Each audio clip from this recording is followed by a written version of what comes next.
सोचिए, एक ऐसे सफर के बारे में जो आज से करीब 1600 साल पहले शुरू हुआ था। एक बहुत ही खतरनाक सफर। और यह सफर किसी योद्धा या राजा ने नहीं, बल्कि ज्ञान की तलाश में निकले एक साधक ने तय किया था। तो सवाल ये उठता है कि आखिर वो कौन सा ज्ञान था जिसके लिए कोई अपनी पूरी जिंदगी अपना सब कुछ दांव पर लगा सकता है। यही वो सवाल है जो फाहियान की पूरी यात्रा का, कह सकते हैं कि एक आधार बना। और इसी सवाल ने उन्हें इतिहास के महान यात्रियों में से एक बना दिया। तो चलिए शुरू करते हैं। आखिर ये फाहियान थे कौन, और इससे भी जरूरी बात, ऐसी क्या वजह थी जिसने उन्हें इस ऐतिहासिक, इस मुश्किल मिशन पर जाने के लिए मजबूर कर दिया। फाहियान का जन्म लगभग 337 ईस्वी में चीन में उस दौर में हुआ था जब बौद्ध धर्म तेजी से पूरे एशिया में अपनी जगह बना रहा था। बहुत ही कम उम्र में उन्होंने एक बौद्ध मठ में अपना जीवन शुरू किया और अपनी पूरी जिंदगी आध्यात्मिक शिक्षा के लिए, ज्ञान की खोज के लिए समर्पित कर दी। लेकिन एक बहुत बड़ी समस्या थी। फाहियान ने देखा कि चीन में जो भी बौद्ध ग्रंथ मौजूद थे वो या तो पूरे नहीं थे या फिर उनका अनुवाद ठीक से नहीं किया गया था। मतलब ज्ञान अधूरा था। और उन्हें ये एहसास हुआ कि अगर बौद्ध धर्म को उसकी जड़ों से समझना है तो उन्हें उसके जन्मस्थान यानी भारत जाना ही होगा। और अब आती है सबसे हैरान करने वाली बात। जब उन्होंने ये मुश्किल सफर शुरू किया तब उनकी उम्र थी लगभग 60 साल। जरा सोचिए, जिस उम्र में ज्यादातर लोग एक आराम की जिंदगी चाहते हैं, उस उम्र में फाहियान ने एक अनजान, एक बेहद खतरनाक रास्ते पर निकलने का हिम्मत भरा फैसला लिया। फैसला तो हो चुका था, लेकिन रास्ता बिल्कुल भी आसान नहीं था।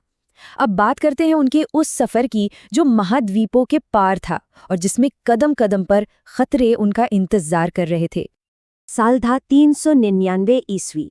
फाहियान ने चीन से अपनी पैदल यात्रा शुरू की और ये कोई आम सफर नहीं था। उन्होंने अपने साथियों के साथ पहले तो सिल्क रूट के रास्ते मध्य एशिया के तपते हुए रेगिस्तानों को पार किया। सोचिए, जहां दूर दूर तक सिर्फ रेत ही रेत थी और जानलेवा गर्मी। और इसके बाद उन्हें बर्फीले पहाड़ों से गुजरना पड़ा, ऐसी जगह जहां हर कदम पर मौत का साया था और ठीक से सांस लेना भी एक बहुत बड़ी चुनौती थी। इस मुश्किल सफर की एक बड़ी कीमत चुकानी पड़ी। उनके कई साथी या तो हिम्मत हार कर वापस लौट गए या फिर रास्ते में ही उनकी जान चली गई। लेकिन फाहियान, उनका संकल्प अटूट था। अपने विश्वास और अपने मकसद के सहारे वो अकेले ही आगे बढ़ते रहे। और फिर सालों की इस कठिन, जानलेवा यात्रा के बाद फाहियान आखिरकार अपनी मंजिल पर पहुंचे, भारत। उन्होंने उस भारत में कदम रखा जो उस समय अपने स्वर्ण युग से गुजर रहा था। ये गुप्त साम्राज्य का दौर था, एक ऐसा समय जब ज्ञान और संस्कृति अपने शिखर पर थे। गुप्त साम्राज्य को प्राचीन भारत का स्वर्ण युग या गोल्डन एज कहा जाता है। और ऐसा सिर्फ इसलिए नहीं कि वहां शांति और अच्छा प्रशासन था, बल्कि इसलिए भी क्योंकि उस दौर में कला, विज्ञान और संस्कृति का जबरदस्त विकास हुआ। फाहियान ने एक ऐसे समाज में कदम रखा था जो उस जमाने में दुनिया के सबसे विकसित और समृद्ध समाजों में से एक माना जाता था। भारत पहुंचने के बाद ही फाहियान की असली तीर्थ यात्रा शुरू हुई। देखिए, वो सिर्फ एक यात्री नहीं थे, वो एक विद्वान थे, एक स्कॉलर।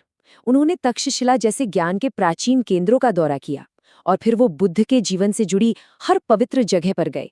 कपिलवस्तु, जहां बुद्ध का जन्म हुआ था, बोधगया, जहां उन्हें ज्ञान प्राप्त हुआ, और सारनाथ, जहां उन्होंने अपना पहला उपदेश दिया था। और यहीं इन जगहों पर उन्हें अपनी लंबी यात्रा का असली इनाम मिला। उन्होंने कई साल भारत में बिताए। यहाँ उन्होंने संस्कृत भाषा सीखी और बड़ी मेहनत से, हाथ से बौद्ध पांडुलिपियों की नकल तैयार की। उन्होंने वो सारे असली और पवित्र ग्रंथ इकट्ठा किए जिनकी खोज उन्हें हजारों मील दूर चीन से यहाँ तक खींच लाई थी। लेकिन जैसा मैंने कहा, फाहियान सिर्फ एक तीर्थयात्री नहीं थे, वो एक बहुत अच्छे ऑब्जर्वर भी थे। उन्होंने अपने लेखों में सिर्फ धर्म की बातें नहीं लिखीं, उन्होंने गुप्त साम्राज्य के समाज के बारे में भी लिखा। उन्होंने बताया कि यहाँ का प्रशासन कितना संगठित और शांतिपूर्ण था और यहाँ की न्याय व्यवस्था में सजाएं बाकी जगहों के मुकाबले कम कठोर थीं। उन्होंने एक और बहुत जरूरी बात नोट की, वो थी उस दौर के भारतीय समाज की सहिष्णुता यानी टॉलरेंस। उन्होंने लिखा कि कैसे हिंदू धर्म और बौद्ध धर्म जैसे अलग अलग धर्म एक दूसरे के साथ शांति से रह रहे थे। ये उस समय की गहरी सांस्कृतिक समझ को दिखाता है। तो ज्ञान का ये अनमोल खजाना इकट्ठा करने के बाद अब घर लौटने का समय था। लेकिन ये सफर भी उतना ही खतरनाक होने वाला था। तो चलिए अब उनकी वापसी की कहानी देखते हैं और उस विरासत पर नजर डालते हैं जो वो हमेशा के लिए दुनिया को दे गए। भारत में लगभग 10 साल बिताने के बाद फाहियान पहले श्रीलंका गए, जो उस वक्त बौद्ध धर्म का एक और बड़ा सेंटर था। वहां से भी उन्होंने और ग्रंथ इकट्ठा किए और फिर उन्होंने समुद्र के रास्ते चीन लौटने का फैसला किया। ये उनकी एक और बड़ी परीक्षा थी। समुद्र में उन्हें भयंकर तूफानों का सामना करना पड़ा, लेकिन हर मुश्किल को पार करते हुए वो आखिरकार 412 ईस्वी के आसपास अपने कीमती ग्रंथों के साथ चीन वापस पहुंचे। चीन वापस आकर फाहियान ने अपना काम पूरा किया। उन्होंने अपनी पूरी यात्रा का एक बहुत ही डिटेल्ड अकाउंट लिखा, एक किताब जिसे बौद्ध राज्यों का वृत्तांत के नाम से जाना जाता है। आज ये किताब प्राचीन भारत के बारे में किसी भी विदेशी द्वारा लिखे गए सबसे पुराने और सबसे जरूरी दस्तावेजों में से एक मानी जाती है। आज भी दुनिया भर के इतिहासकार उनकी इसी किताब का इस्तेमाल करते हैं, ये जानने के लिए कि गुप्त साम्राज्य का समाज और प्रशासन कैसा था, उस जमाने में बौद्ध परंपराएं कैसी थीं और भारत और चीन के बीच पुराने व्यापार के रास्ते कौन से थे। हम कह सकते हैं कि उनकी ये किताब प्राचीन दुनिया में झांकने के लिए एक खिड़की की तरह है।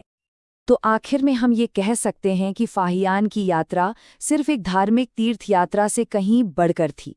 ये असल में भारत और चीन, दो महान सभ्यताओं के बीच बना एक सांस्कृतिक पुल था। उनके साहस और उनके ज्ञान की प्यास ने उस ज्ञान को बचाया जो आज भी हमारे पास मौजूद है। फाहियान की कहानी हमें एक बहुत ज़रूरी बात याद दिलाती है कि ज्ञान की खोज कभी-कभी ऐसे सफ़रों को जन्म देती है जो पूरे इतिहास को बदल कर रख देते हैं। तो सोचने वाली बात यह है कि इंसान की जिज्ञासा, जानने की इच्छा उसे और किन-किन अनजान सफ़रों पर ले जा सकती है।